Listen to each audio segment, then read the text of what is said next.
वो जिसने अपने अहसासों में बड़ा इजाफा किया और इंसानी हुकूक, पाकिस्तान की अवाम के हुकूक को रोंदा, पैरों के नीचे रोंदा। तारीख उसकी तरफ भी देख रही है, तारीख लिख रही है कि उसने मुल्क से क्या किया। मुल्क का सेनेटर, 74 साल का आदमी, और क्या उसका जुर्म था कि जी उसने एक ट्वीट कर दी। पता नहीं कौन इस मुल्क का फिरौन था कि जुर्रत हुई कि जी ट्वीट कर दी, उसको नंगा करके तशद्दुद किया। किसी मुहज़्ज़ब माशरे में मेरे पाकिस्तानियों ये नहीं होता। और हमने फैसला किया है कि हम सारी असेंबलियों से निकलने लगे हैं।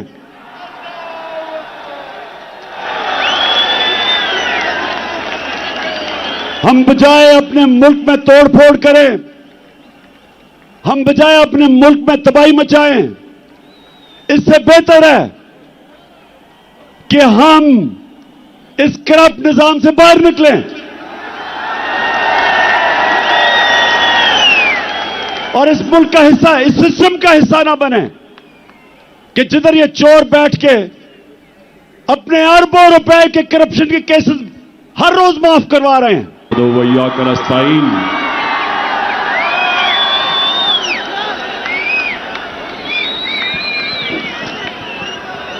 मेरे पाकिस्तानियों,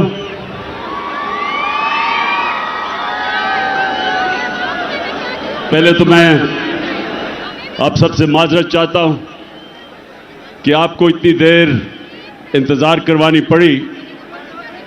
उसकी वजह थी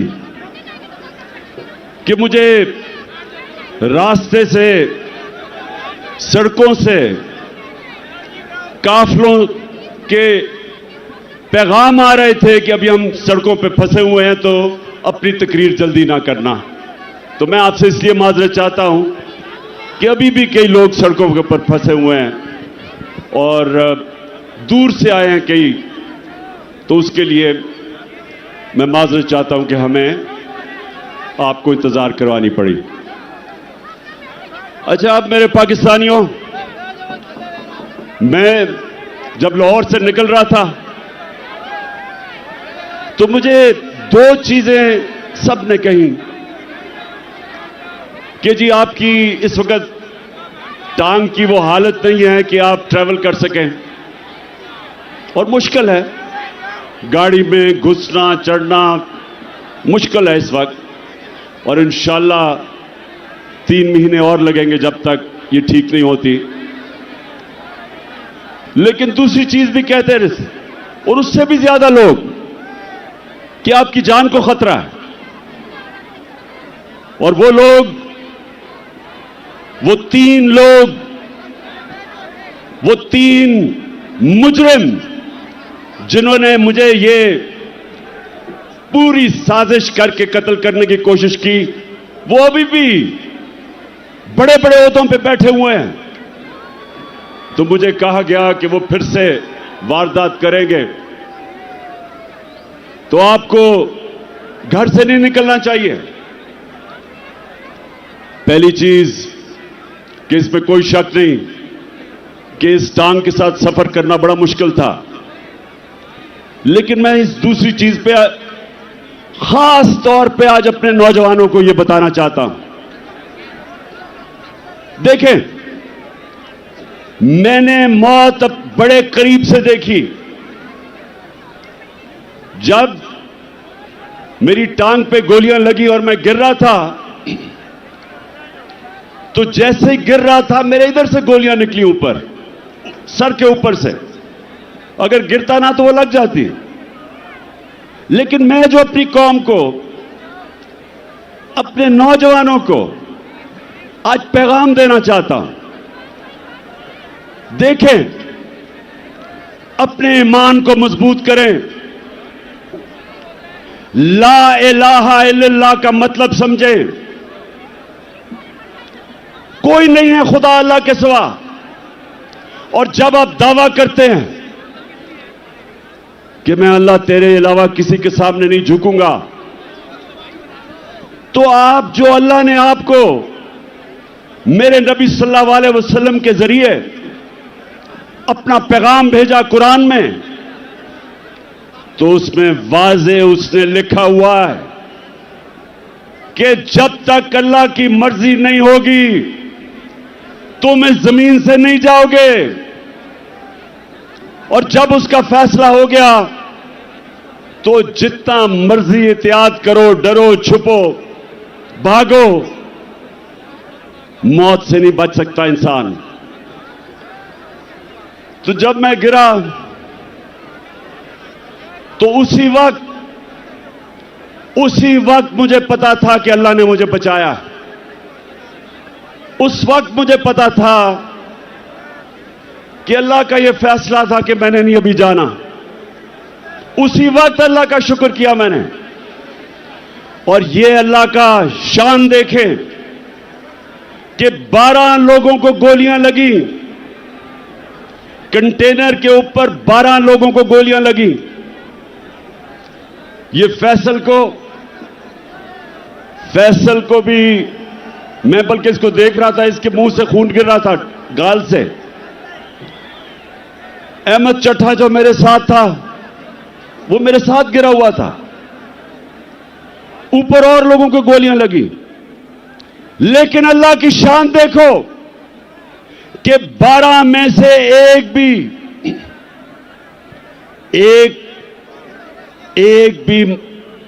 अल्लाह को प्यारा नहीं हुआ, सब बच गए। एक गार्ड को 6 गोलियां लगी, सब गोलियां ऐसी थी कि वो बच गया। मेरा जो गार्ड जाहिद था, हमारा इमरान इस्माइल जो सिंध के गवर्नर थे, 4 गोलियां उसके कपड़ों में से निकली, बच गया। तो मैं आज सारी कौम को, मैं सिर्फ आपको एक बताना चाहता हूं कि अगर आपने जिंदगी सही माने में जिंदगी गुजारनी है तो ये जो मौत का खौफ है इससे अपने आप को आजाद करें। ये जो खौफ जो इंसान के ऊपर तारी होता है, बड़े इंसान को एक छोटा सा इंसान बना देता है। खौफ एक कौम को गुलाम बना देती है। ये जो मरने का डर है,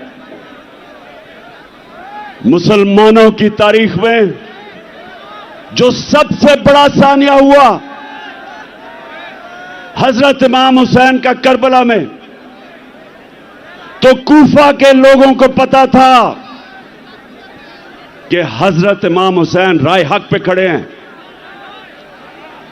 लेकिन यजीद का खौफ था, उसके जुल्म का खौफ था, नहीं मदद करने के लिए आए। और मुसलमानों की तारीख का सबसे बड़ा ट्रेजेडी सानिया हुआ। और ये जो खौफ है, ये इंसानों को गुलाम बनाता है। जिल्लत का खौफ कि जी मुझे जलील कर देंगे। मुझे पिछले 7 महीने में, बल्कि मेरे 26 साल की सियासत में, कितनी इन्होंने कोशिश की मुझे जलील करने की, हर किस्म की किरदार कुशी की, कोई मौका नहीं छोड़ा कि किसी तरह इमरान खान को हम जलील करें, क्योंकि यह हमें चोर कहता है। और आज आप सब सामने, मेरे सामने इस तादाद में पब्लिक, कितने वजीर आजम आए और गए, किसके लिए कौम निकली ऐसे जो आज आप मेरे लिए निकले?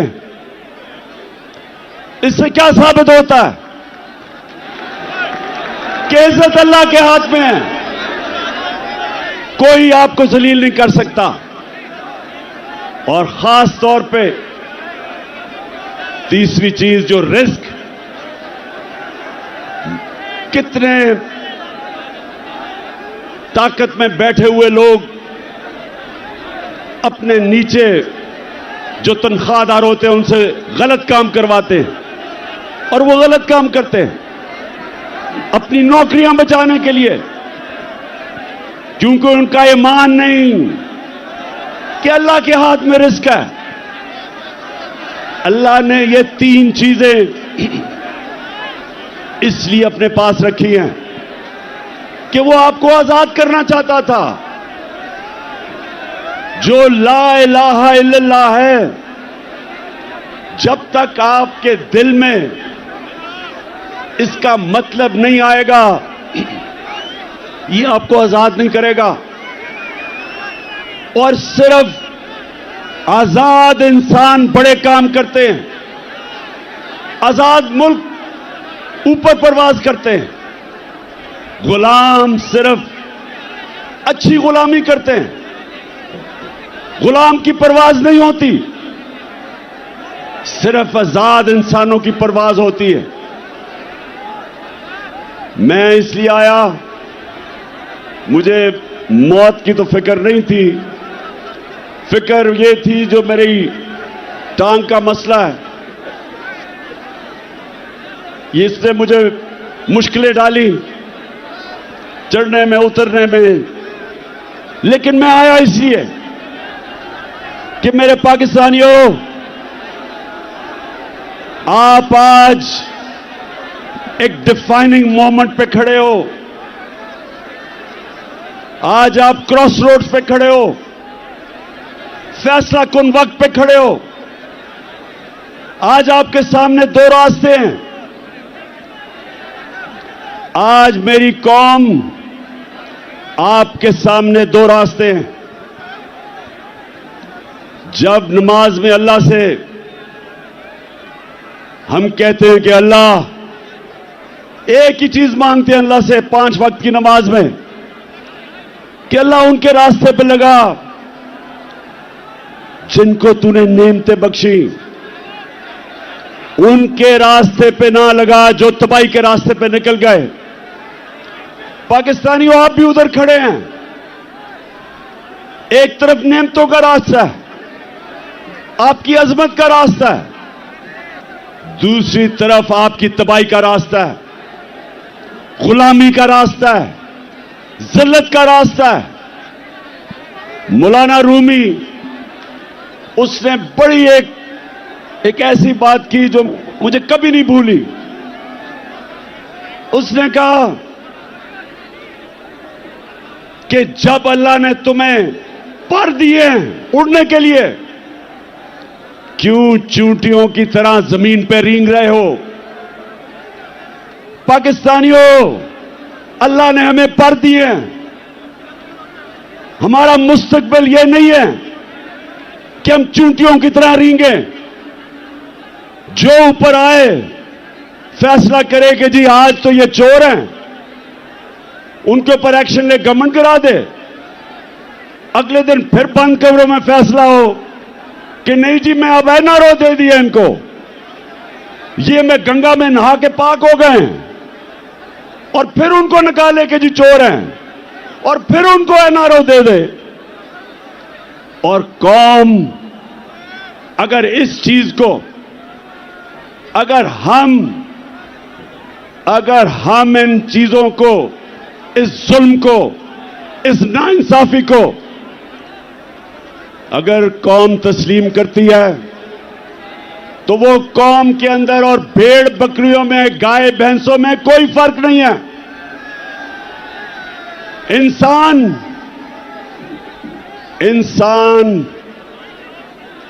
इंसाफ मांगता है। इंसानी माशरे में और जानवरों के माशरे में फर्क ही एक है। इंसानों के माशरे में इंसाफ होता है, जानवरों के माशरे में ताकतवर की हुक्मरानी होती है। पाकिस्तान अगर एक अजीम मुल्क नहीं बना तो उसकी एक वजह है कि हमारे मुल्क में कभी भी कानून की हुक्मरानी नहीं आई, ताकत की हुक्मरानी जंगल का कानून रहा है। और ये याद रखें, कभी कोई माशरा तरक्की नहीं कर सकता जिस माशरे के अंदर इंसाफ नहीं होता। मेरे नबी सल्लल्लाहु अलैहि वसल्लम ने मदीना की रियासत में, और याद रखें अल्लाह का हुक्म है कि मेरे हबीब के सुन्नत पे, उसकी शरीयत पे, उसके रास्ते पे चलो। क्यों अल्लाह ने हमें हुक्म दिया है? हमारी बेहतरी के लिए। जब इल्लामा इकबाल, जब उसने पाकिस्तान का तस्वुर किया, तो इल्लामा इकबाल ने सोचा था कि हम एक माशरा खड़ा करेंगे मदीना के रियासत के असूलों के ऊपर। और इल्लामा इकबाल ने बताया कि जब भी मुसलमान माशरा खड़ा होता है, वो वापस उन असूलों पर जाता है, और जब तबाह होता है तो उन असूलों से पीछे हट जाता है। तो पाकिस्तानियों, जब उन्होंने मदीना की रियासत बनाई तो पहली चीज अदल और इंसाफ, कानून की हुक्मरानी, उसके ऊपर उस माशरे की बुनियाद रखी। मेरी बेटी भी अगर जुर्म करेगी तो सजा मिलेगी, उन्होंने फरमाया। कोई कानून से ऊपर नहीं। और फिर बताया कि तुम्हारे से पहले बड़ी कौमें तबाह हुई। जो ताकतवर जब चोरी करता था, जुर्म करता था, उसको माशरा नहीं पकड़ता था, सिर्फ कमजोर को पकड़ता था। तो आज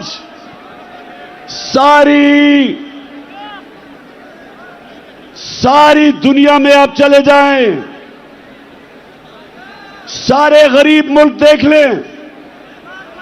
मुझे मौका मिला दुनिया में गरीब तरीन मुल्क देखने का और अमीर तरीन। फर्क एक है, गरीब मुल्कों के अंदर इंसाफ नहीं। वहां भी इस तरह के बड़े बड़े डाकू, जरदारी और शरीफ की तरह पैसा चोरी करके बाहर लेके जाते हैं और उनको निजाम नहीं पकड़ सकता। वहां भी सिर्फ छोटा चोर जेल में जाता है। सारे गरीब मुल्कों में देख लें, और सारे खुशहाल मुल्कों में चले जाएं, यूरोप जाएं, स्विट्जरलैंड जाएं, स्कैंडिनेविया जाएं, बर्तानिया जाएं, पूछें जो बैरून मुल्क पाकिस्तानी उन मुल्कों में रहते हैं, उनसे पूछें क्यों वो आज तहरीक इंसाफ के साथ खड़े हैं, क्यों बैरून मुल्क पाकिस्तानी आज हमारे साथ खड़े हैं, क्यों उनको समझ है मैं क्या कह रहा हूं, क्योंकि उन मुल्कों के अंदर इंसाफ है। यहां से जाके वह पैसा बनाते हैं, वहां खुशहाली आती है, अपने बच्चों को अच्छे स्कूलों में पढ़ाते हैं। क्यों? क्योंकि उनके मुल्क में इंसाफ है, मेहनत का फल मिलता है, उनके हुकूक की तहफ़्फ़ुज़ है, उनकी अदालतें इंसानों के अंदर इंसाफ करती हैं, इसलिए वहां खुशहाली है। और गरीब मुल्कों के अंदर, हर गरीब मुल्क अब चले जाएं, उनके बड़े बड़े वजीर, वजीर आजम, उनके सदर मुल्क से पैसा चोरी करके बाहर ले जाते हैं। हर साल 1700 अरब रुपया गरीब मुल्कों का चोरी करके, उनके ही साहिब इख्तियार चोरी करके अमीर मुल्कों में ऑफशोर अकाउंट्स में ले जाते हैं। गरीब गरीब होता जा रहा है, अमीर मुल्क अमीर होते जा रहे हैं। तो पाकिस्तान अगर आज इन हालात में है, इसकी ये वजह नहीं कि वसाइल की कमी है, इसकी वजह ये कि हमने शुरू से ही कानून की हुक्मरानी नहीं की। मार्शल लॉ आता था तो वो कानून तोड़ के आता था। ताकत की हुक्मरानी थी, वो कानून से ऊपर थे। लेकिन ये जो दो खानदान जिन्होंने 30 साल इस मुल्क पे हुकूमत की, इन्होंने भी कभी मुल्क के इदारों को मजबूत नहीं होने दिया। ये भी जब आते थे तो बजाय इदारों को मजबूत करते, कानून की हुक्मरानी लेके आते, इन्होंने भी आते साथ ही इदारों को कमजोर किया, क्योंकि करप्शन नहीं हो सकती थी जब तक इदारे कमजोर ना हो। और ये वजह है पाकिस्तानियों, नौजवानों जो तरसते हैं मुल्क से बाहर जाने के, नौकरियां ढूंढने के लिए, ये समझ जाएं कि बीमारी एक है, इंसाफ नहीं है। अब मुझे ये बताएं, आजम स्वाति ने बात की कि क्या मसला था हमारी हुकूमत को जो हटाया गया। क्या इमरान खान के ऊपर कोई करप्शन थी? जब भी इन दोनों की हुकूमतें हटाई गई तो करप्शन होती थी। हमें किस वजह से साजिश के तहत हटाया गया? कौन सी हम गलती कर रहे थे? पहले ये जो बैंकरप्ट दिवालिया निकाल के मुल्क का इन्होंने जब छोड़ा 2018 में, पाकिस्तान की तारीख का सबसे बड़ा बैरूनी खसारा $20 अरब। हमने मुल्क संभाला, बैरून मुल्क मैं गया, हमारे दोस्त ममालिक से पैसे लिए, शर्म आई मुझे। मैं ये भी आपको बता दूं कि मेरे 3.5 साल में सबसे ज्यादा शर्मिंदगी होती थी जब हमें जाके मुल्क के लिए पैसे मांगने पड़ते थे। शौकत खानम के लिए मैं 30 साल से पैसे इकट्ठे कर रहा हूं, नवल यूनिवर्सिटी के लिए, लेकिन मुझे शर्म नहीं आती थी, क्योंकि मैं अपने लोगों से पैसे इकट्ठे कर रहा हूं अपने मुल्क की यूनिवर्सिटी या अस्पताल के लिए। लेकिन किसी और से अपने मुल्क के लिए पैसे मांगना, यह मेरे लिए सबसे ज्यादा बायस शर्म थी। और इसलिए कि इन चोरों ने 4 गुना ज्यादा कर्जा चढ़ाया 10 सालों में, हम 8 से और 18 के बीच में। तो पहले हमने मुल्क संभाला, फिर कोरोना आ गया, दुनिया में तबाही मचाई उसने। एक सदी में एक इस तरह का बुरान आता है। हमने जिस तरह कोरोना को संभाला, मदद तो अल्लाह की थी, लेकिन जो हमने फैसले किए, हमने फैसला किया हम शट डाउन नहीं करेंगे। मेरे से सबने तनकीद की, ये सारी ऑपोजिशन तब जब थी, सबने कहा कि मुल्क को बंद कर दो नहीं तो फैल जाएगी। मैंने सबको कहा, एक सवाल पूछा, मैंने कहा मुझे एक जवाब दो कि वो जो छाबड़ी वाला है, वो जो रिक्शा वाला है, वो जो टैक्सी चलाता है, वो जो दिन की दिहाड़ी करता है और घर आके अपने बच्चों का पेट पालता है, वो जो कच्ची वादियों में 7-7 लोग एक कमरे में, उनको मैं क्या कहूंगा? उनका जब बंद कर दूंगा तो उनको वो खाना किधर से देंगे अपने बच्चों को? और यकीन करें, ये जो मेरी तनकीद कर रहे थे ऑपोजिशन वाले, कोई जवाब नहीं था। हमने लॉकडाउन ही लगाया, हमने अपनी बिजनेसेस बचाई, हमने इनको सस्ते कर्जे दिए, हमने एहसास प्रोग्राम जो दुनिया ने,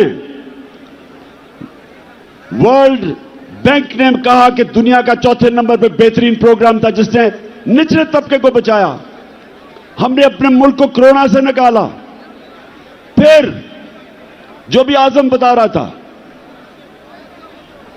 हमने रिकॉर्ड एक्सपोर्ट्स किए आखिरी साल हमारा टैक्स करेक्शन रिकॉर्ड 17 साल के बाद सबसे ज्यादा इंडस्ट्री हमारी ऊपर गई 10.5%। 17 साल के बाद हमारी ग्रोथ रेट 6%, तीसरे साल 5.7। तो हमने तो मुल्क को उठा दिया था, हमने तो किसानों को उठा दिया था। आज किसानों से पूछें कि जितना पैसा किसानों ने हमारे दौर बनाया, उन्होंने अपनी पैदावार पे लगाया, रिकॉर्ड फसलें हुई, 4.5% पे हमारी ज़राअत ऊपर आई 17 साल के बाद। तो मुल्क तो ऊपर जा रहा था। हमने हेल्थ कार्ड लेके आए, पहली दफा पाकिस्तान की तारीख में एक हुकूमत ने आम आदमी का सोचा कि हर घराने के पास 10 लाख इंश्योरेंस हो, किसी भी अस्पताल में जाके गरीब खानदान इलाज करवा सके। पहली दफा गरीबों ने प्राइवेट हॉस्पिटलों में इलाज करवाए अपने हेल्थ कार्ड की वजह से। और हमने 50 साल के बाद पाकिस्तान में डैम्स बनानी शुरू की। 3 बड़ी डैम्स बन रही हैं। अब पता नहीं उनके क्या हालात हैं। पहली पाकिस्तान की जमात जिसने मौसम की तब्दीली के ऊपर काम किया, 10 अरब दरख्त उगाने का प्रोजेक्ट किया। तो मैं ये सवाल पूछता हूं आज कि क्या हमने जुर्म किया था कि बैरूनी साजिश के साथ मिलकर हमारी हुकूमत गिराई? और मैं एक जगह फेल हुआ हूं। मैं 3.5 साल में एक जगह फेल हुआ हूं। मैं ताकतवर को कानून के नीचे नहीं ला सका। जिन लोगों ने इस मुल्क को लूटा था, जिनके ऊपर करप्शन के केसेस थे, मैंने बड़ी कोशिश की, लेकिन नैब मेरे नीचे नहीं थी, वो एस्टेब्लिशमेंट के नीचे थी। नैब वाले मुझे कहते थे कि जी केस सारे तैयार हैं, लेकिन हुक्म नहीं आ रहा। जिनके पास कंट्रोल था वो हुक्म नहीं दे रहे थे। वो इन चोरों से बजाय इनको जेलों में डालने के डीलें कर रहे थे। मैंने हर मीटिंग के अंदर ये बात की कि जनाब, जब तक आप ताकतवर को कानून के नीचे नहीं लेके आएंगे, बड़े बड़े डाकुओं का एहतसाब नहीं करेंगे, या करप्शन खत्म नहीं होने लगी। तो मुझे बार बार जवाब आता था कि इमरान साहब, आप इकोनॉमी के ऊपर तवज्जो दें, इसको भूल जाएं, एहतसाब को। मुझे ये कहा क्या कई दफा कि अच्छा जी इनको छोड़े, एनआरओ दे दें, इनको नैब के अंदर कानून बदल दें। ये भी जिनके पास ताकत थी, मुझे अफसोस से कहना पड़ता है कि वो करप्शन को बुरा नहीं समझते थे। उनके लिए करप्शन, और करप्शन क्या होती है? चोरी तो होती है जो आपके घर में चोरी, आपका टेलीफोन चोरी हो गया। करप्शन होती है जो मुल्क के खजाना के ऊपर डाका होता है, जो मुल्क को नुकसान पहुंचाती है, वो करप्शन है। और वो करप्शन जिनके पास ताकत थी उनको ये बुरी नहीं लगती थी। और आपने देख ही लिया कि क्योंकि बुरी नहीं लगती थी तो ये सारे चोरों का टोला ऊपर बैठा दिया। अगर साजिश नहीं भी की थी तो इनका रास्ता नहीं रोका, इनको आने दिया। वो लोग जो बाहर भागे हुए थे, जिनके ऊपर अरबों अरबों रुपए के करप्शन के केसेस थे, बारी बारी इन सबको एनआरओ दिया गया। पहला एनआरओ जनरल मुशर्रफ ने दिया, 4 गुना हमारा कर्जा बढ़ा उस एनआरओ की वजह से। ये वापस आए, दोनों हाथों से इन्होंने मुल्क लूटा। और फिर अब कि एक हुकूमत जो चल रही थी उसको गिराया। और इन्होंने किया क्या? अच्छा, पहले तो मैं एक चीज वाज़ेह कर दूं कि बार बार हम सुनते हैं कि जी ये साइफर एक ड्रामा था। हम ये सुनते हैं कि जी ये तो साइफर थी कोई चीज नहीं, ये कोई एक फेक बयानिया बनाया गया। मैं आज जो भी ये सारे कह रहे हैं, और ये सब वो कह रहे हैं जो साजिश का हिस्सा थे, मैं इनसे पूछता हूं कि क्या नेशनल सिक्योरिटी काउंसिल के अंदर असद मजीद का साइफर जो डोनाल्ड लू से उसकी गुफ्तगू थी, क्या नेशनल सिक्योरिटी काउंसिल में यह रखी नहीं गई? और क्या इसमें यह नहीं लिखा हुआ था कि वो डोनाल्ड लू इसको कह रहा है असद मजीद को कि इमरान खान को अगर आप नहीं हटाओगे तो तुम्हारे मुल्क को मुश्किलात का सामना करना पड़ेगा, और अगर तुमने इसको हटा दिया तो हम सब कुछ माफ कर देंगे। क्या यह साइफर के अंदर नहीं था जो नेशनल सिक्योरिटी काउंसिल में आया सामने? और क्या नेशनल सिक्योरिटी काउंसिल ने यह कहा नहीं कि अमेरिका से प्रोटेस्ट करो, डिमार्च करो, उनको कहो कि तुम्हारे मुल्क में मुदाखलत कर रहे हो? तो जब यह सारा सच है, यह कहना कि जनाब ये कोई ड्रामा था, ये मुल्क की तौहीन है, ये इमरान खान की तौहीन नहीं है। कि क्या मजाल है किसी मुल्क का एक छोटा सा सरकारी ऑफिसर एम्बेसडर को कहे कि जनाब अपने वजीर आजम को हटा दो? कभी सुना यह होता हुआ? मैंने कभी नहीं सुना, क्योंकि किसी की जरूरत नहीं है करने की। और फिर अब मैं आपको बताऊं कि जब से ये इंपोर्टेड हुकूमत आई है, मुल्क से हुआ क्या है? अच्छा जी, अब जरा ये थोड़ा सा आपके सामने मैं अदाद और शुमार लेके आ रहा हूं कि किधर पाकिस्तान था मार्च में जब अदम एतमाद की इन्होंने टेबल किया असेंबली में, और किधर आज है। 7 महीने में जो पाकिस्तान हुआ, जो इससे हुआ, वो मैं आपके सामने रखता हूं।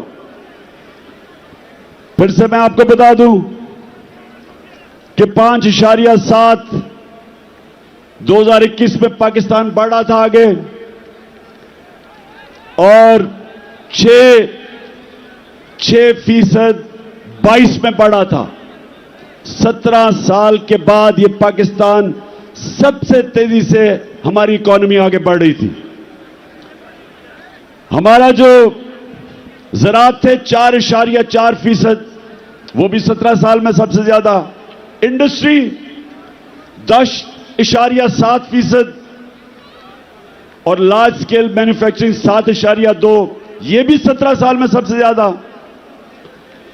हमारी एक्सपोर्ट्स 32 अरब रिकॉर्ड, रिमिटेंसेस 31 अरब रिकॉर्ड, हमारे टैक्स 6,1500 अरब रुपया ऑल टाइम रिकॉर्ड। और जो महंगाई थी हमारे दौर पे, जिसको कहते हैं कंज्यूमर प्राइस इंडेक्स सीपीआई, वो 12.2 था, और सेंसिटिव प्राइस इंडेक्स जो महंगाई थी वो 14% थी। अब जब से ये आए हैं,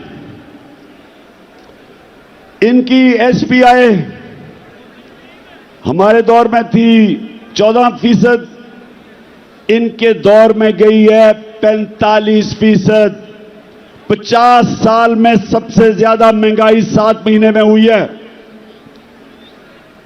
और जो सीपीआई है वो 27%, हमारे दौर में 12% थी। और फिर पेट्रोल, आटा, घी, दाल, बिजली सबकी 100% कीमत बढ़ चुकी है। महंगाई जो आज आम आदमी को सबसे ज्यादा तकलीफ दे रही है, वो सबसे ज्यादा 50 साल में इनके दौर में बढ़ी है। रुपया 178 रुपया था डॉलर जब अदम एतमाद हुआ, आज 240 रुपए।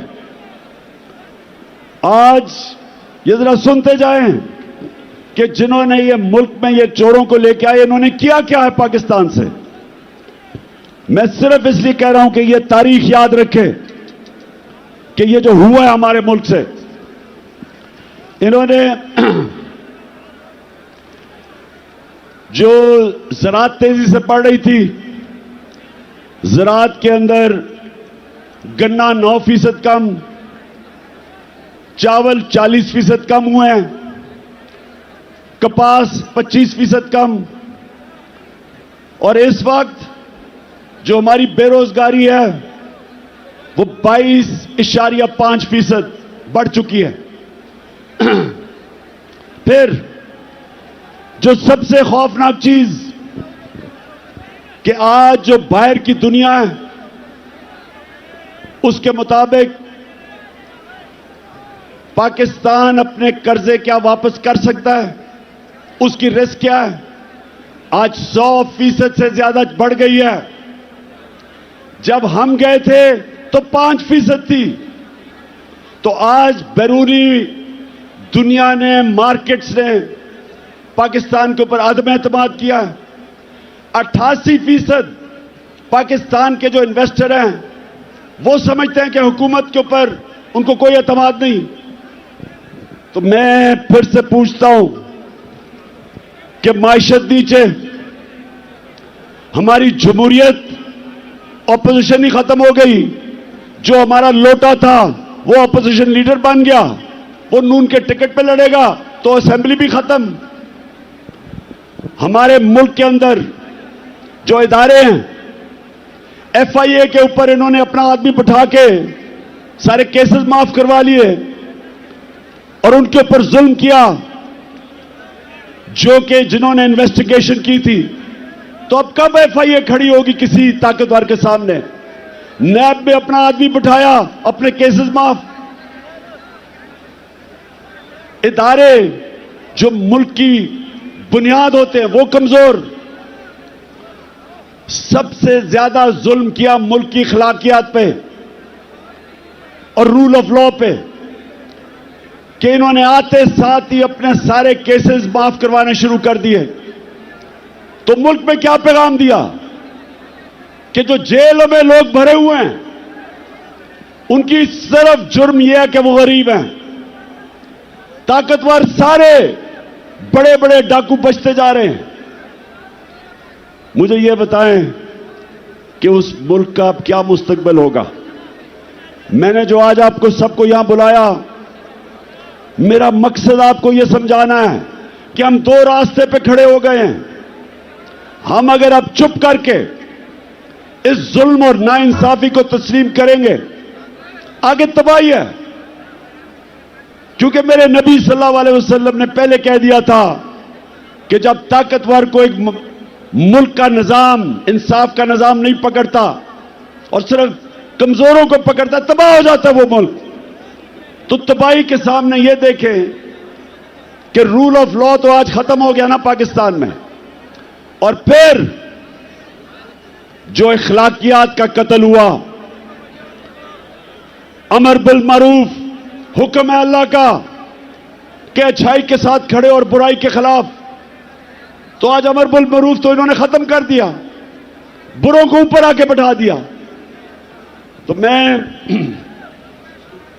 मैंने आपके सामने सिर्फ ये चीजें इसलिए रखी कि आपको सबको अंदाजा हो कि एक हुकूमत जो चल रही थी जिधर उम्मीद थी लोगों को, नौजवानों को, उस हुकूमत को हटा के इन चोरों के टोलों को ऊपर बैठा दिया।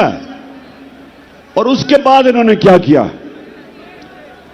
इन्होंने हमारे ऊपर जिस तरह का जुल्म किया, 25 मई को हमारे सारे इंसानी हुकूक, फंडामेंटल राइट्स, उसकी खिलाफ वर्जी की। लोगों के घरों में घुस घुस के ना औरतें देखी, ना बच्चे देखे, ना चादर, ना चारदीवारी, घुस के लोगों के घरों पे उठाया, मारा, धमकियां दी। कई जेल में 11 साल के बच्चे को पकड़ के जेल में ले गए। और मैं अभी मिला मेजर साहब से, मेजर साजिद बुखारी को भी मुझे वो और उनका बेटा मिलने आया। कहता हमारे घर में 3 बजे एकदम बाहर से दरवाजा तोड़ने की कोशिश हुई और कहता अंदर आने हमें धमकियां दी और अंदर कहते दरवाजा खोलो। उसने कहा मैंने उनको कहा है कि पहले वारंट दिखाओ, कौन हो तुम? उसके बीवी बच्चे थे, उसको क्या पता कि 3 बजे कौन आदमी आ रहा है? उसे क्या पता वो कौन था? और उसने अपने सेल्फ डिफेंस में जब फायर किया तो कहता इन्होंने मुझे और मेरे बेटे पे जो पुलिस में तशद्दुद किया, वो बेटा जिसका कसूर ही नहीं था, कहता मैंने तस्लीम किया कि मैंने गोली मारी है। उसके बावजूद 5 महीने मेरे बेटे को इन्होंने जेल में जो तशद्दुद किया, उससे जो जुल्म किया, वो कहता बेटा मुझे कहता मैं हमेशा के लिए बदल गया हूं। हमारी 70 साला पीटीआई की खातून उसको रात के 3 बजे उठा के जेल में ले गए। मैं सवाल पूछता हूं, जिनकी जिम्मेदारी है हमारे फंडामेंटल राइट्स की हिफाजत करना, सोए हुए थे, किसी ने कुछ नहीं किया। उसके बाद जो मजीद और जुल्म हुआ, जब एक खास आदमी इस्लामाबाद आया जिसको मैं डर्टी हैरी कहता हूं, उसने जो जुल्म शुरू किया, उसके दौर में जो जुल्म हुआ, सहाफियों को धमकियां, उनको मार रहे हैं। एयाज अमीर जैसे दानिश्वर को, समी इब्राहिम, इमरान रियाज, मुल्क से बाहर चला गया साबिर शाकर, मोहित पीरजादा, और फिर जो अरशद शरीफ से किया, ये कभी पाकिस्तान में हमने ऐसा नहीं देखा। जुल्म किया, डराया, धमकाया। कसूर उनका क्या था कि वो इमरान खान का मौकफ मीडिया के ऊपर लेके आ रहे थे। खौफ फैलाया गया कि और कोई ना कुछ करे, बाकी लोग डरे। मीडिया हाउसेस बंद किए, उनको धमकियां दी। सोशल मीडिया के बच्चों को पकड़ा, उनको घर से उठा के ले जाते थे, मार फेंटा लगा के घर वापस ले आए। नदीम गुजरावाला से मुझे नौजवान मिला, कहता मुझे घर से उठा के ले गए, मुझे नंगा किया, तशद्दुद किया और कहा कि अगर तुमने आगे से कोई भी इमरान खान के लिए तुमने कोई सोशल मीडिया पे लिखा तो तुम्हें मिसिंग पर्सन कर देंगे। और फिर जो इन्होंने शहबाज गिल को पकड़ के मारा, नंगा किया, तशद्दुद किया, आजम स्वाति ने खुद अपनी दास्तान बताई जो उन्होंने उससे किया। और अरशद शरीफ का कि सबको पता है कि अरशद शरीफ क्यों मुल्क छोड़ के गया था, कौन धमकियां दे रहा था, और फिर उसे कत्ल करवाया, शहीद किया उसे। और मैं अपनी तो बात नहीं करता, मुझे वो मुजम्मिल लड़का याद है जो उस शूटर के पीछे गया था, 3 बच्चों के साथ वो वजीराबाद के जलसे में आया था, उसको जिस तरह कत्ल किया, उसको वो शूटर ने नहीं गोली मारी। मैं अब सबके सामने मौजम शहीद, उसको उसने गोली नहीं मारी। अब जो तफ्तीश हो रही है, उसको गोली और तरफ से आई, और वो जो उसको गोली मार रहे थे वो असल में वो शूटर के लिए थी। 3 बंदूक वाले थे वहां, एक वो जिसने हमारे पे फायर किए, एक वो जिसने सामने से गोलियां चलाई जो हमारे ऊपर से निकल गई, और एक ये जिसने इसको कत्ल करना था। जिस तरह लियाकत अली खान को जिसने कत्ल किया था उसको वही मारा गया ताकि वो बोले ना। तो रास्ते में बेचारा मौजम आ गया। और मैं आज अभी आपके सामने ये 2 वीडियोस चलाना चाहता हूं। मैं चाहता हूं ये जरा गौर से देखें, क्योंकि मुझे पता था, मैं अब जो अपनी बात कर रहा हूं, मुझे पता था ये 3 लोगों ने प्रोग्राम बनाया मुझे मारने का। मुझे पता था, मुझे अंदर से खबरें आई एजेंसीज के अंदर से कि पहले ये प्रोपेगेंडा करेंगे कि इमरान ने तौहीन मजहब की, और उसके बाद ये कहेंगे जी दीनी इंतहा पसंद ने इसे कत्ल कर दिया। ये 2 अब वीडियो देखें। ये आज से 2 महीने पहले मैंने ये क्या कहा था, ये देखें। किया मुझे मरवाने का, वो इसके पीछे हैं। इन्होंने फैसला किया कि जी कहेंगे तौहीन मजहब किया, और उसके बाद अगर मुझे किसी ने कत्ल किया तो कहेंगे जी कोई मजहबी जुनूनी ने कर दिया क्योंकि इसने तौहीन मजहब किया।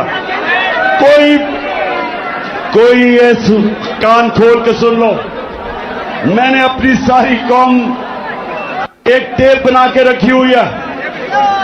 जिस वक्त मुझे कुछ हुआ वो टेप आ जाएगी, रिलीज होगी, और वो 4 लोगों के नाम सारी कौम के सामने आएंगे जिन्होंने बंद कमरों में ये फैसला किया और दूसरी कोशिश कर रहे हैं। पहले से इनका प्लान बना हुआ है, मैं आप सबको पहले भी बता चुका हूं। 4 लोगों ने बंद कमरे में फैसला किया मुझे मरवाने का, और वो लोग अभी भी उस साजिश पर लगे हुए हैं। उन्होंने दोनों मरियम जो झूठ बोलने की पीएचडी दोनों के पास है, इनको और जावेद लतीफ को, इन्होंने इनसे प्रेस कॉन्फ्रेंस करवाई, और प्रेस कॉन्फ्रेंस करवाई ऐसी कि इमरान खान खुदा ना खास्ता उसने मजहब की तौहीन की है। और फिर इनकी कोशिश है कि इसकी वजह से अगर कोई भी मेरे ऊपर वारदात हो तो कहेंगे जी मजहबी जुनूनी ने कर दिया, कहेंगे कि जी कोई दीनी इंतहा पसंद है इसको मार दिया। ये इनका प्लान है। लेकिन मैं आज आप सबको कह रहा हूं, सारे पाकिस्तान में मैं फिर रहा हूं, मुझे अपनी जान से ज्यादा मुझे पाकिस्तान की आजादी की फिक्र है। मैं आजाद देखना चाहता हूं। जी, तो मैं ये आपको आज इसलिए दिखाई कि प्लान का मुझे पहले पता था। क्यों करना चाहते थे? क्योंकि इन्होंने समझा था कि जब तहरीक इंसाफ की हुकूमत गिराई थी तो एकदम लोग भूल जाएंगे, पार्टी टूट जाएगी। इनके ज़हन में भी नहीं था कि एक बाशऊर पाकिस्तानी पब्लिक बजाय तहरीक इंसाफ को भूलने के लिए उस कौम हमारे साथ आके खड़ी हो गई। और जितने जितने इनकी शक्लें देखते रहे इन चोरों की, और ज्यादा लोग हमारे साथ आ गए। और फिर जो इन्होंने माइशत की तबाही की, उससे और मजबूत हो गई पार्टी। और उसके बाद जो इलेक्शन हुए, सारे इलेक्शनों में लोगों ने बार बार पैगाम दिया कि इन्होंने ये इंपोर्टेड हुकूमत उनके लिए मंजूर नहीं है। बार बार कौम ने पैगाम दिया, लेकिन बजाय अवाम की आवाज सुनने के हमारे ऊपर तशद्दुद शुरू हो गया। यानी वो पाकिस्तान की सबसे बड़ी जो सियासी जमात, उसको हर किस्म का हरबा इस्तेमाल किया गया, हमें डराने, धमकाने, तोड़ने, तशद्दुद करने पे। मैं आपको बताऊं, 50 साल से पाकिस्तान कौम मुझे जानती है, 50 साल से मुझे जानती है पाकिस्तानी कौम। मैंने कभी इस तरह नहीं मुझे एहसास हुआ अपने मुल्क में रहते हुए कि पिछले 7 महीने में मुझे ऐसे लगा कि मैं शायद कोई मुल्क दुश्मन हूं या मैं कोई मुजरिम हूं। जिस तरह इन्होंने मेरे ऊपर एफआईआर काटी, मेरे ऊपर इन्होंने दहशतगर्दी का केस लिया है, मुझे पकड़ने आए, अवाम खड़ी हो गई। इन्होंने जिस तरह मेरे कारकुनों के ऊपर केसेस बनाए, इन्होंने पूरा जोर लगाया इलेक्शन में हराने का। इलेक्शन कमीशन साथ मिला हुआ था, एस्टेब्लिशमेंट इनके साथ थी, उसके बावजूद अवाम ने फिर से पैगाम दिया।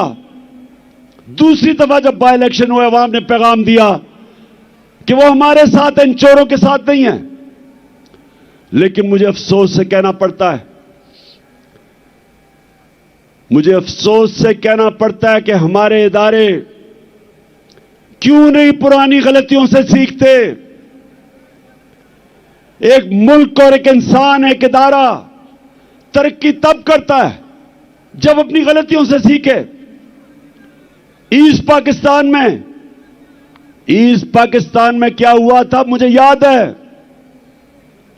मैं वो आखिरी हमारा जहाज आया था ढाका से, हम मैच खेलने गए थे अंडर 19 का, उसके बाद मिलिट्री ऑपरेशन शुरू हो गया था। मुझे तो वो याद है कि ढाका में क्या तासुर था लोगों का। हमने उनसे इंसाफ नहीं किया। पाकिस्तान की सबसे बड़ी जमात से इंसाफ नहीं किया। हमने जोर से ताकत को इस्तेमाल करते हुए अपनी मनमानी की, मुल्क टूट गया। और हमने सीखा नहीं कि आज जो एक वाहिद पाकिस्तान की सबसे बड़ी सियासी जमात, फेडरल पार्टी, जो सारे पाकिस्तान को इकट्ठा रख सकती है, उसके ऊपर यह हरबे इस्तेमाल किए जा रहे हैं। हर मौका इस्तेमाल किया हमें कमजोर करने का। सबको, मीडिया हाउसेस को धमकियां दी गई कि हमें ना दिखाया जाए। यह जलसे के ऊपर जितनी हमें मुश्किलात पड़ी, कभी हमें हमारी अपनी पुलिस ना सुने। पंजाब में हमारी हुकूमत है, पुलिस बेबस हुई है, हमारे साथ ताउन ना करे, कभी सुना है? मैंने जब अपनी एफआईआर कटवाने की कोशिश की, मुझे तो पता था वो 3 कौन है, मुझे तो पहले पता था। पंजाब में हमारी हुकूमत होते हुए मुल्क का एक्स प्राइम मिनिस्टर, सबसे बड़ी पार्टी का सरबरा, मैं अपनी एफआईआर नहीं कटवा सका। पुलिस वाला कहता जी मुझे हटा के किसी और को बिठा दे, मैं नहीं साइन कर सकता। इतना खौफ है, इतना ताकतवर का खौफ है यहां। मेरे पाकिस्तानियों, ये मेरी सुनने बात, जिसकी वजह से आज मैं अब आपके पास पहुंचा हूं, और आसान नहीं था फिर भी इस टांग के साथ पहुंचना। लेकिन मैं आपको एक बात बताना चाहता हूं, देखिए, जब तक इस मुल्क के अंदर ताकतवर कानून के नीचे नहीं आएगा, जब तक इदारे जो आईन ने उनको लिमिट्स दी हुई हैं, दायरा दिया हुआ है, उस दायरे के अंदर रह के काम नहीं करेंगे।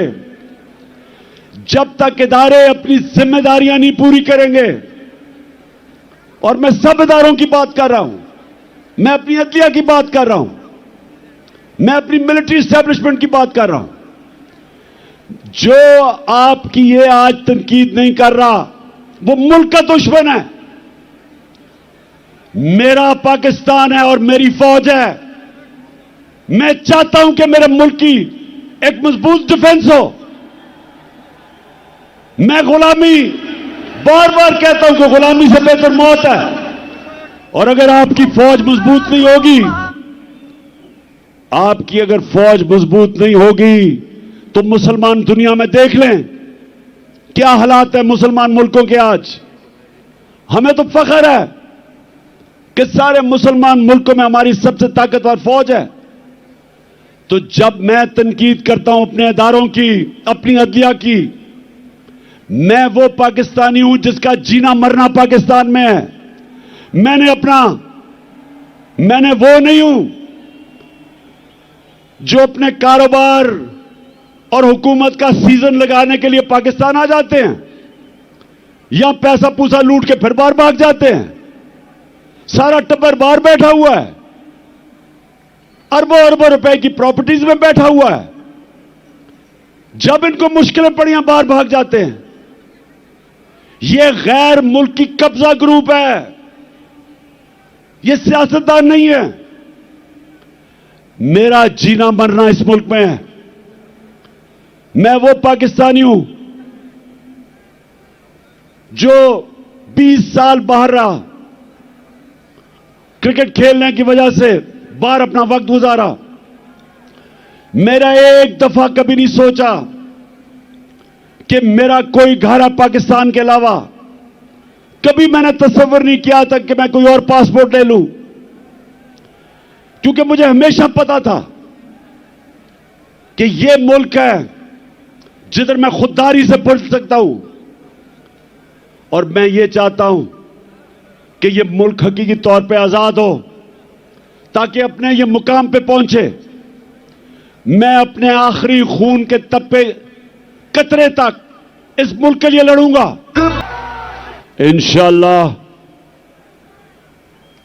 जब मुस्तकबिल में इंशाअल्लाह इस मुल्क की तारीख इस चीज की गवाही देगी कि इमरान खान अपने मुल्क के लिए आखिरी गेंद तक लड़ता रहा, आखिरी गेंद तक, आखिरी वक्त तक अपने मुल्क के लिए खड़ा रहा था। और मैं ये भी कहना चाहता हूं कि वो लोग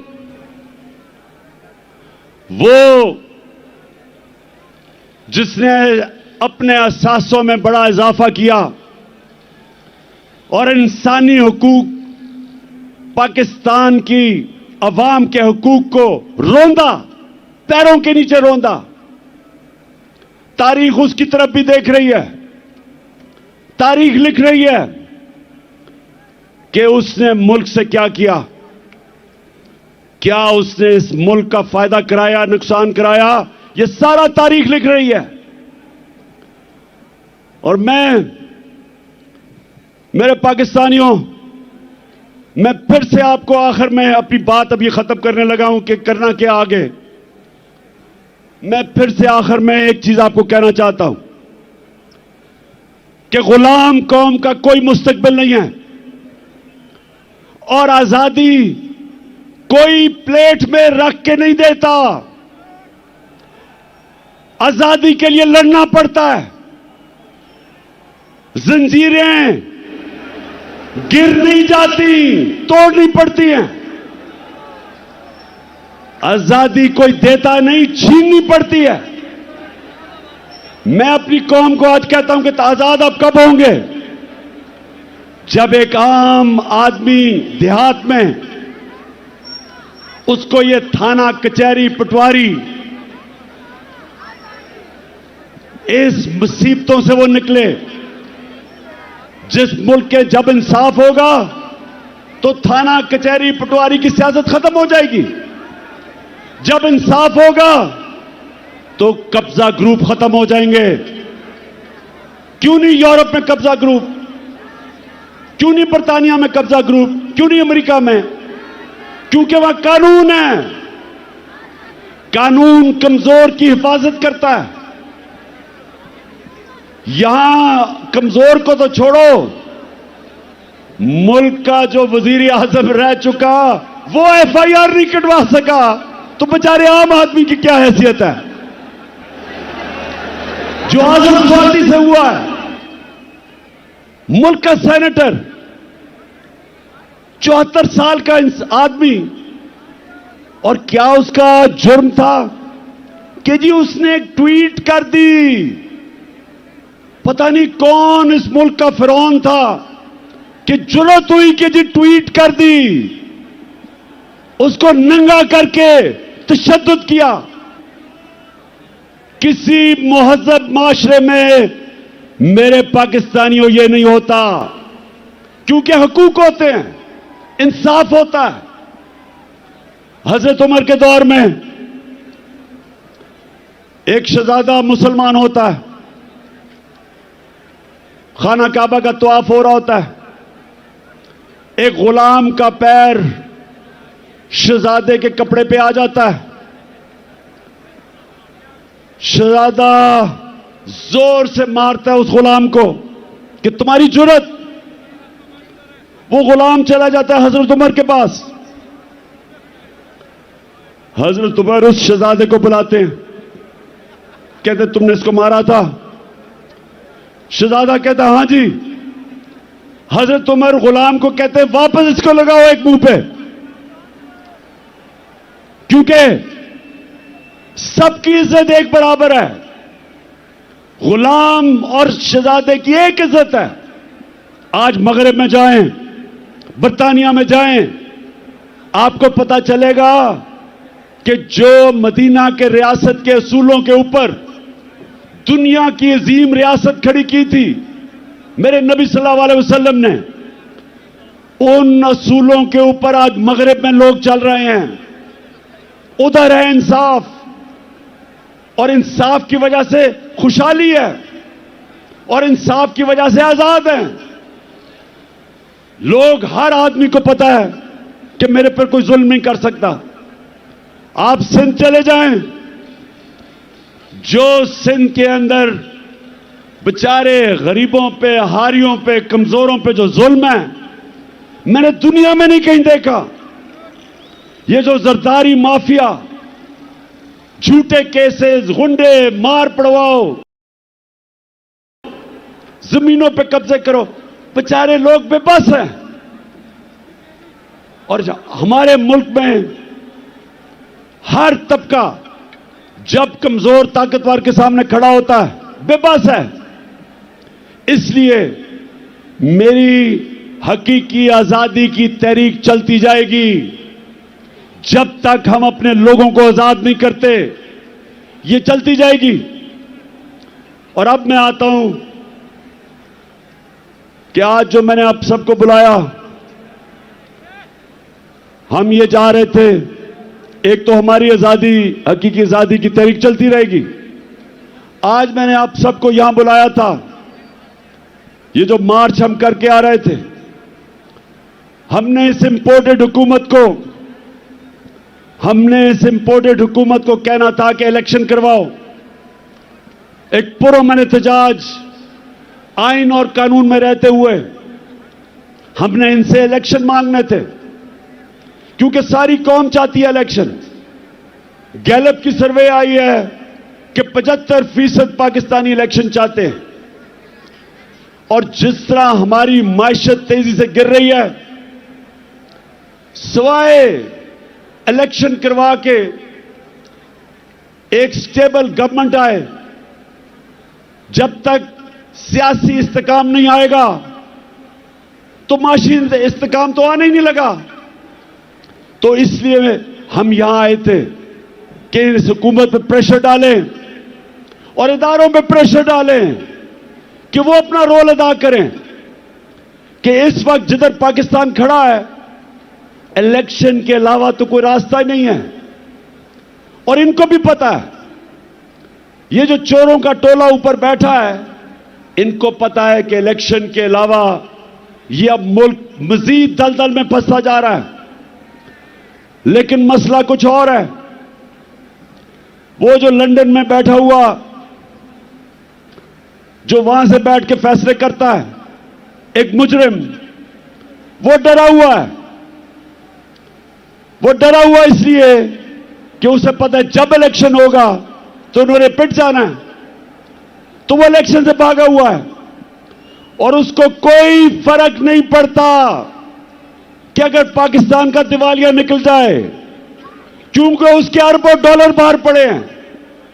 ना ही आसिफ जरदारी को फर्क पड़ता है, इसके अरबों डॉलर बाहर पड़े हुए हैं, तो इनको तो कोई फर्क नहीं पड़ता। यहां मसला आएगा, ये बाहर भाग जाएंगे। मसला मेरी कौम का है। इस वक्त हमारी कौम दलदल में फंस रही है। मैंने आपको आदाद और शुमार दे दिए। माइशत तेजी से नीचे जा रही है, फैक्ट्रियां बंद हो रही हैं, बेरोजगारी बढ़ रही है,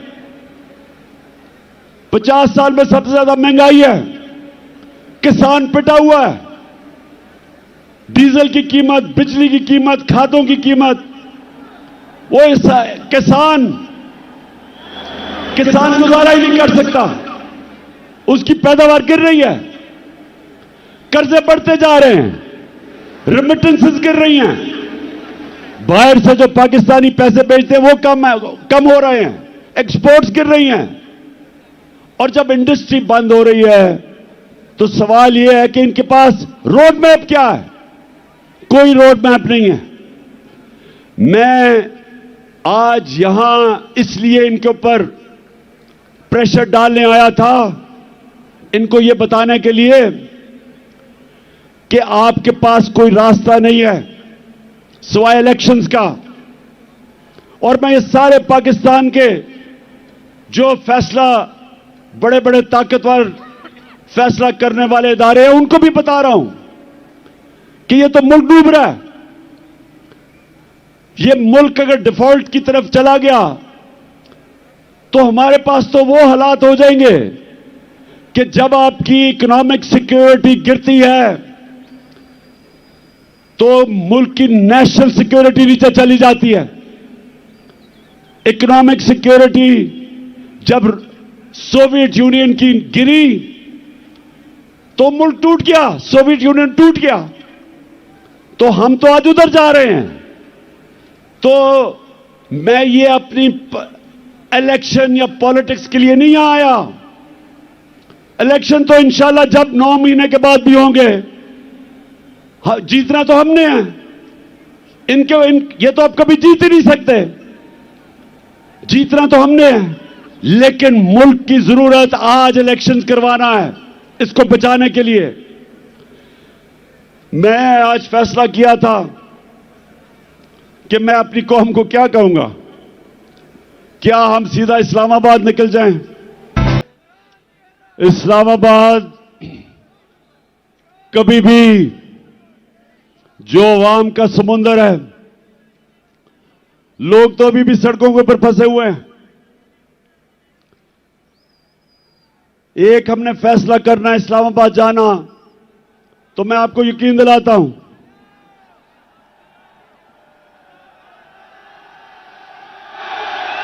कि ना ये बर्दाश्त कर सकते हैं। जितनी भी पुलिस आप जमा कर लें, जब लाखों लोग इस्लामाबाद में जाएंगे कोई नहीं रोक सकता उनको। लेकिन मेरे पाकिस्तानियों, मेरी जितनी भी 26 साल की सियासत है वो मैंने आइन और कानून के बीच में की है। मेरे लिए इन 7 महीने में बड़ा आसान था कि हम वो श्रीलंका वाला हालात पैदा कर देते। हमने 65 जलसे किए, कभी पाकिस्तान के जलसे में इतने लोग नहीं आए। लेकिन पब्लिक आती थी और पुरअमन तरीके से ये बताते हुए कि हम इन चोरों को कबूल नहीं करेंगे, फिर पुरअमन तरीके से वापस चली जाती थी। मेरी पूरी कोशिश रही कि मैं किसी किस्म का इंतशार अपने मुल्क में ना पैदा करूं, क्योंकि वैसे ही माशी हालात बुरे हैं। अगर यहां तोड़ फोड़ शुरू हो गई, सबके हाथ से गेम निकल जाएगी। 25 मई को जब इन्होंने हमारे ऊपर तशद्दुद किया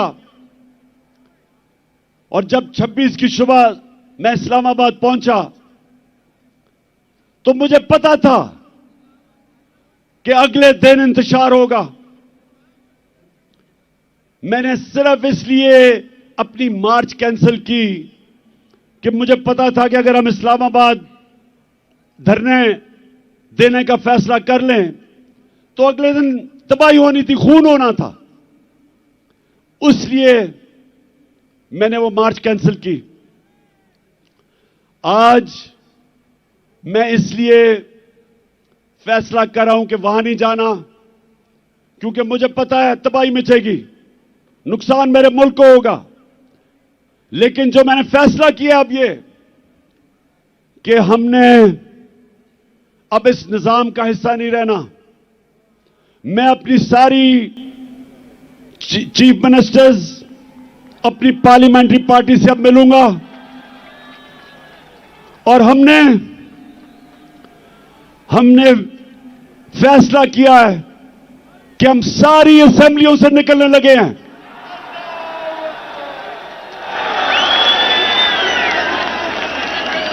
हम बजाय अपने मुल्क में तोड़फोड़ करें, हम बजाय अपने मुल्क में तबाही मचाएं, इससे बेहतर है कि हम इस करप्ट निजाम से बाहर निकलें और इस मुल्क का हिस्सा, इस सिस्टम का हिस्सा ना बने कि जिधर ये चोर बैठ के अपने अरबों रुपए के करप्शन के केसेस हर रोज माफ करवा रहे हैं। गरीब लोग जेलों में हैं, छोटी छोटी चोरी पे बेचारे लोग जेलों में गल सड़ रहे हैं और ये बड़े डाकू अरबों रुपए की चोरी अपनी माफ करवाने के लिए पहुंच जाते हैं। और मुझे अफसोस वो है जो लोग इनको एनआरओ देते हैं। मैं उन लोगों से भी पूछता हूं कि क्या आपको खौफ खुदा नहीं है कि एक मुल्क पे इतना बड़ा जुल्म कर रहे हैं? क्या आपको खौफ नहीं है कि आपने एक दिन अपने मालिक को जवाब देना है? आप कैसे रातों को सोते हैं कि एक एक बड़ा डाकू, उसके केस माफ हो रहे हैं अरबों रुपए के? आप कैसे रातों को सोते हैं कि बेरोजगारी और महंगाई में गरीब आदमी चोरी करता है और वो जेल में गल सड़ रहा है? इसलिए मैंने अपनी चीफ मिनिस्टर से भी बात की है। मैं अब अपनी सारी पार्लियामेंट्री पार्टी से मीटिंग शुरू कर रहा हूं और इंशाअल्लाह आने वाले दिनों में हम अनाउंस करेंगे जिस दिन हम सारी असेंबलियों से बाहर निकल रहे हैं।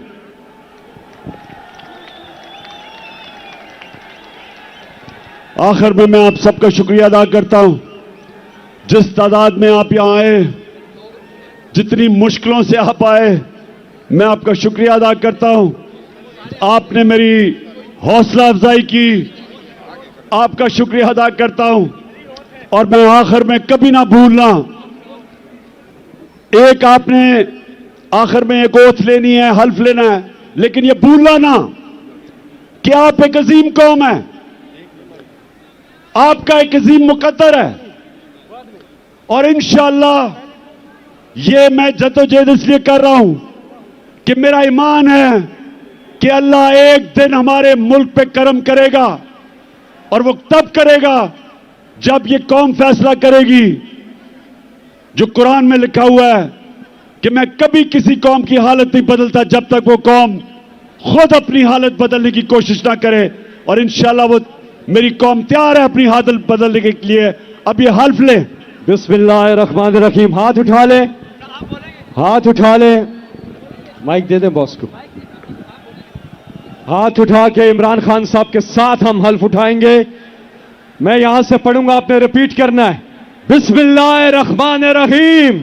बिस्मिल्लाहिर्रहमानिर्रहीम। हम हल्फ उठाते हैं, हम हल्फ उठाते हैं कि हम पाकिस्तान के आइन कि हम पाकिस्तान के आइन की हमेशा पासदारी करेंगे, हमेशा पासदारी करेंगे।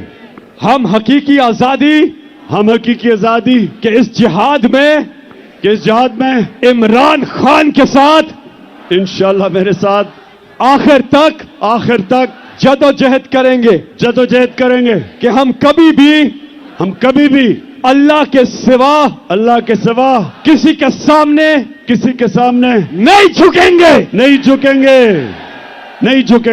और हम हर किस्म की कुर्बानी के लिए